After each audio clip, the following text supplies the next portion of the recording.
Орой минь өнөөдөр та бүхэндээ 2021 оны Blood Red Sky буюу Цусан улаан тэнгэр гэсэн аимшиг триллер төрлийн киноны товчлолыг хүргэж байна.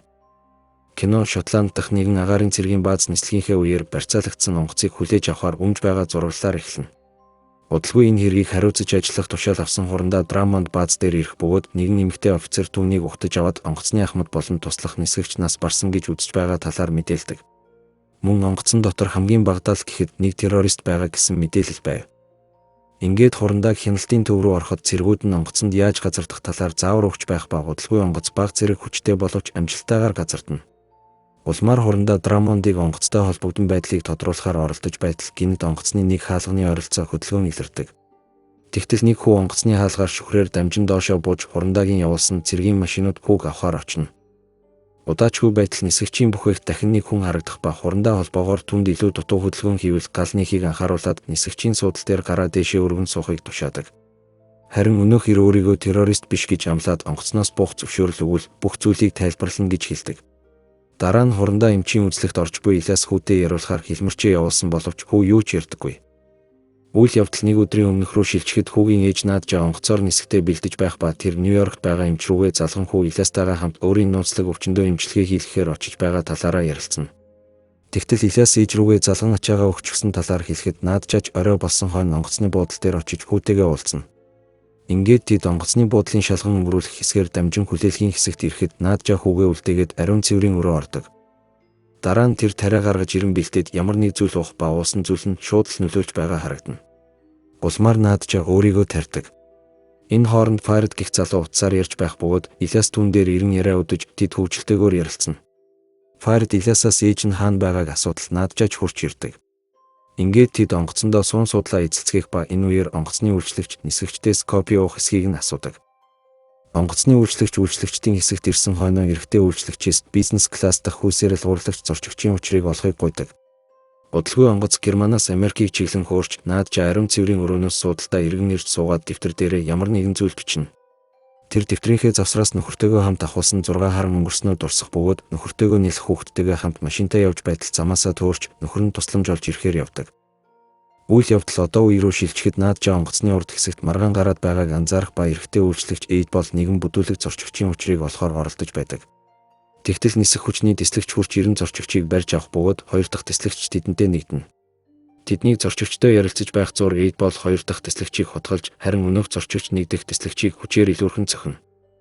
Эйд бол тэслэгчээс 3 дахь тэслэгчийн байршлыг мэдэж аваад түүнийг хөнөөлөхөөр өөрийн хүмүүсийнхээ нэг гуртцыг илгээдэг. Гуртиц тэслэгчийг алж бууг нь аваад буцаж ирэхэд Эйд бол барьцаалагдсан тэслэгчийг маш харгас хэрцгийгээр яргалан ална. Нааджаас ижиг авч удалгүй Эйд бол зорчигчдын өмнө гарч ирээд буугаад алаалган тэднийг суудлаасаа босохгүй 50 байхыг тушаах ба хамсаатнууд нь ч түүнтэй нэгдэн бүх хүмүүсийг онгоцны арын хэсэг рүү бөөгнүүлнэ. Барьцаалагчдын нэг болох Бөөрг нисгэгчийн бүхээгийн хаалгыг тогшоход өөр нэг нь болох Бастион нисгэгчийг алчихсан гэдгээ хэлж хамтдаа нисгэгчийн цогцыг хонглоор доош нь шиддэг.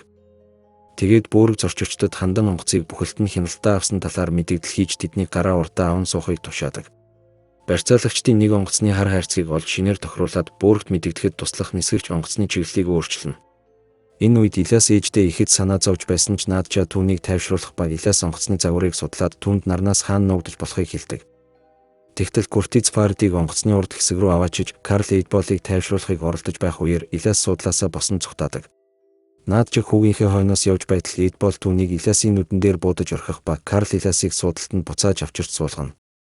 Энэ үед Куртицаас юу болоод байгааг олж сонссон Бөөрг Эйдболд анхааруулга өгөх ба хэрвээ ахиж ийм үйлдэл хийвэл түүнийг ална гэж сүрдүүлдэг. Улмаар Бөөрг нааджаагийн үхлийг жишээ болгон бусад зорчигчдод анхааруулга өгнө. Ингээд үйл явдал нааджаагийн өнгөрсөн рүү шилжихэд тэр машиндаа нэлэх хүүхдтэйгээ нөхрөө хүлээж байснаа машинаасаа буун нөхрийнхөө хойноос явдаг. Удалгүй тэрээр ойд нэгэн эзэнгүй байшин дээр ирж нөхрөө хайж байхдаа шалан дээр цусны толб байхыг харна. Тэгээд цусны мөрийг дагаж явсаар хонгил руу буудаг шатан дээр ирэхэд гинэт түн рүү цус сорогч дайрдаг. Айсан нааджаа зойронд орж хаалгыг нь төвжих ба тэндээс амгүй болсон нөхрөө олно. Тэгтэл цус сорогч цонхоор зойр руу орохыг оролдож нааджаа түүнтэй тэмцэлдэж байхдаа хазуулсан ч азар наргарч цус сорогч өгдөг. Одоо үед нааджаа онгоцон дотор ухаан орж хонглоор дамжин доошоо бууна. Энэ үед Бөөрг Фарид болон 2 өөр ирээр террорист утгатай мессеж уншуулж байдаг. Онгоцны ачааны хэсэгт ирсэн нааджаа барьцаалагч Куртиц Юри хоёрыг тесрэх бөмбөг тавих шаардлагатай багаж хэрэгсэл цуглуулахаар доош бууж ирэхэд машины доор нуугдана. Юурийг тоног хэрэгсэлтэй ноцолдож байх зуур Наадчаа тэнд байсан нохоонуудын нэгээр хоолдог. Тэгээд юу болоод байгааг шалгахаар ирсэн Юури руу дайран түүнийг ална. Энэ үед Фарид зорчигчдын хэсэгт эргэж ирээд Илиасын хажууд 100 хүүг тайвшруулдаг. Наадчаа ажмар цус сорогч болж хуурч байгаагаа анзааран эмээ гаргаж ирээд тарихаар бэлдсэн боловч Борг Юуритэй холбогдсон 10 минутын дараа усран гэж хэлдэг. Наадчаа Юури дээр очиж цусыг нь сороод онгоцны нөгөө хэсэг рүү явна. Энэ зур барьцаалагчид зорчигчдыг байрнаасаа хөдөлбөл гааз цацна гэж айлгах ба Борг хүмүүстэйгээ хамт ачааны хэсэгт өгсөн Юурийг нохооны хамт олдог. Наадчаа нохоо түүнийг эдсэн юм шиг харагдуулахаар албаар сулсан байжээ. Зорчигчдын хэсэгт ирсэн Наадчаа Илиас дээр ирэхэд бусад зорчигчид түүнийг гааз тавихаар ирсэн байх вэ гэж айдаг.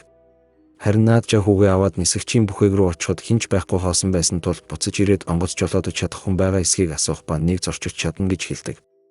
Фарид бусад зорчигчдод уншсан мессежийнхээ талаар хэлж байх зур Наадчаа Илиас өнөөх эрэхтэй 3 нисгэгчийн бүхээгт орж Наадчаа хаалгыг нь дотроос нь түүжинэ. Энэ зур барьцаалагчид шүхрээр үсрэх хувцас бүрэн өмсөж дуусаад Борг тэднийг далайн уснаас тосож авах хүнтэй холбогдно. Онгоцны бүхээгт Наадчаагийн биеийн байдал өөрчлөгдсөөр байсан тул Илиас ээжтэй санаа зовох бөгөөд өнөөх эрэхтэй тэдэнд онгоц автомат жолоодлого дээрээ байгааг хэлдэг. Наадчаа барьцаалагчдыг камерын дэлгэцээр ажиглаад тэднийг үсрэх хүртэл хүлээж байгаад унтраахыг зааварлана.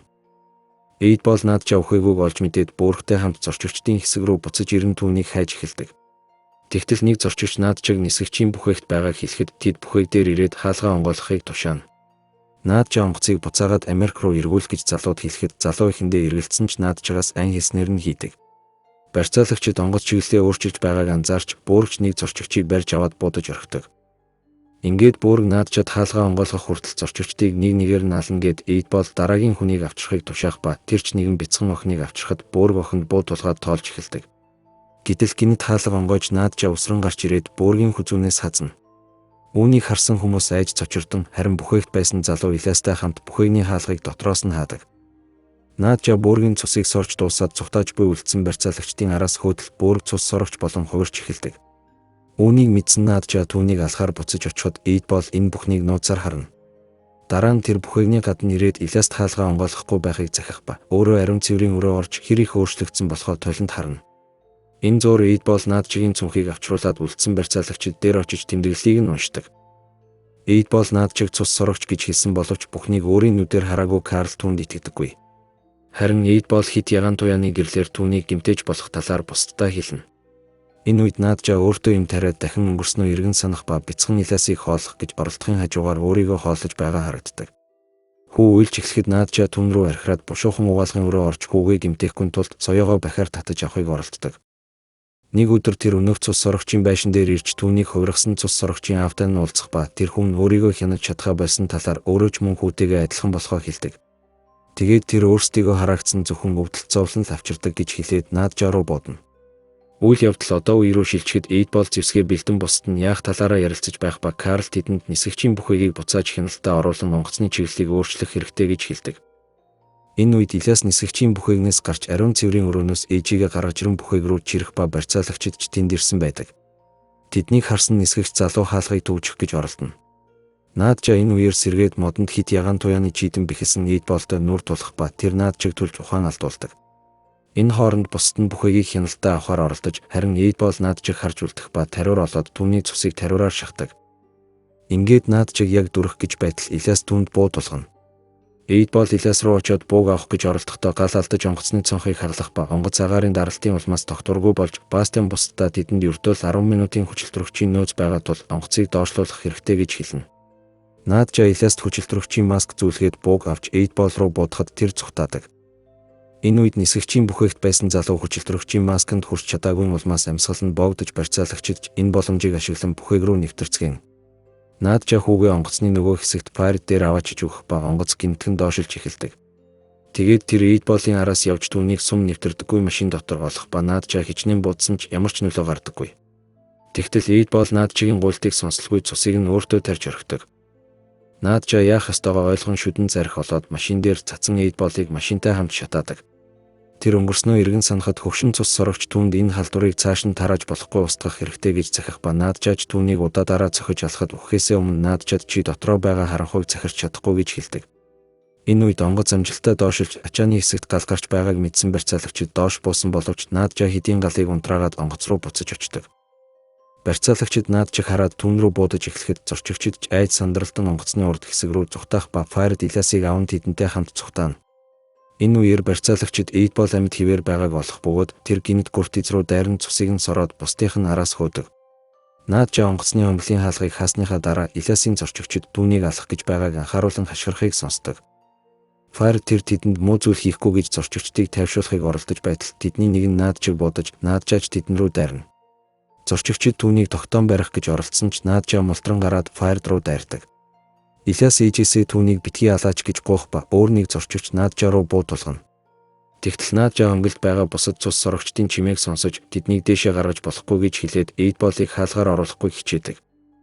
8 түүнд туслахаар ирсэн Файрдыг хазаж хаалгаар орох гэж оролдоход буутай зорчигч түүн рүү бууддаг.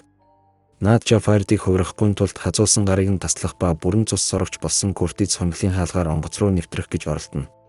Наадчаа Куртиз болон 8-ыг амжилттай дарж аван тэдэнд хазуулах гэж байсан онгоцны үйлчлэгч эмэгтэйг авардаг.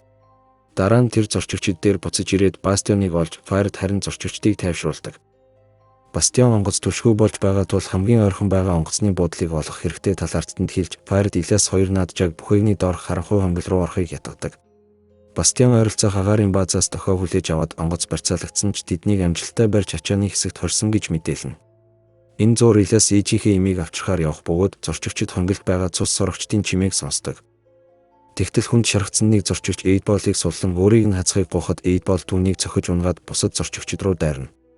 Зорчигчдын хэсэгт эмх замбраагүй байдал үүсэж бүгд нисгэгчийн бүхээгний хаалган дээр бүчин дотоош орох гэж оролдох ба Бастион тэднийг оруулахыг зөвшөөрдөггүй. Наадчаа хэрв тэд буувал цус сорогчид зүхтэн гэдгийг ойлгох ба харин Файрд онгоцыг буулгаад алсын зайнаас тислэх хэрэгтэй гэж хэлдэг. Ингээд тэд тесрэх бөмбөг тавихаар түвшний хэсэг рүү бууцгаана. Тэд тислэгч болсон боловч цаг хэмжигч байдаггүй.